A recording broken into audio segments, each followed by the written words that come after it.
సినీ నటి కల్పిక వివాదాలకు care of address గా మారింది. ఇటీవలే నగరంలో ఓ పబ్లో సిబ్బందితో గొడవకు దిగిన నానా హంగామా చేసిన ఈ నటి మరోసారి తన దురుసు ప్రవర్తనతో వార్తల్లో నిలిచింది. రంగారెడ్డి జిల్లా మోయినాబాద్ మండలం కనకమామిడి గ్రామంలోని బ్రౌన్ టౌన్ రిసార్ట్లో సోమవారం అక్కడికి సిబ్బందిపై భౌతిక దాడికి దిగింది. వివరాల్లోకి వెళ్తే తెలుగు సినీ నటి కల్పిక ఇటీవలే గచ్చిబౌలిలోని నానక్రామ్గూడలో ఓ పబ్లో గొడవకు దిగిన సంగతి తెలిసిందే. అప్పట్లో కల్పికపై మీద కూడా పబ్ యజమాని పోలీసులకు ఫిర్యాదు చేయడంతో పోలీసులు కేసు నమోదు చేశారు.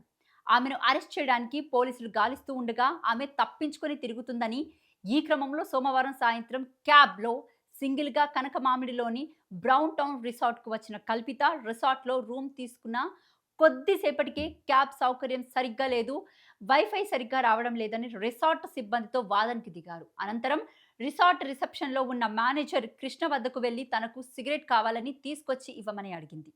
రిసార్ట్లో మేము సిగరెట్ కానీ మందు కానీ తీసుకురామని, ఒకవేళ మీకు కావాలంటే మీరే తెచ్చుకోవాల్సి ఉంటుందని చెప్పాడు. దీంతో ఆగ్రహానికి లోనైన కల్పిక మేనేజర్ కృష్ణతో దురుసుగా ప్రవర్తించింది.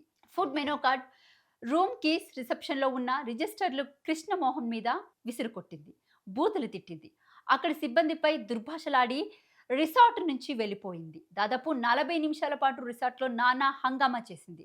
కాగా నటి వ్యవహారంపై రిసార్ట్ యజమానులు పోలీసులకు ఫిర్యాదు చేసే యోచనలో ఉన్నట్లు సమాచారం.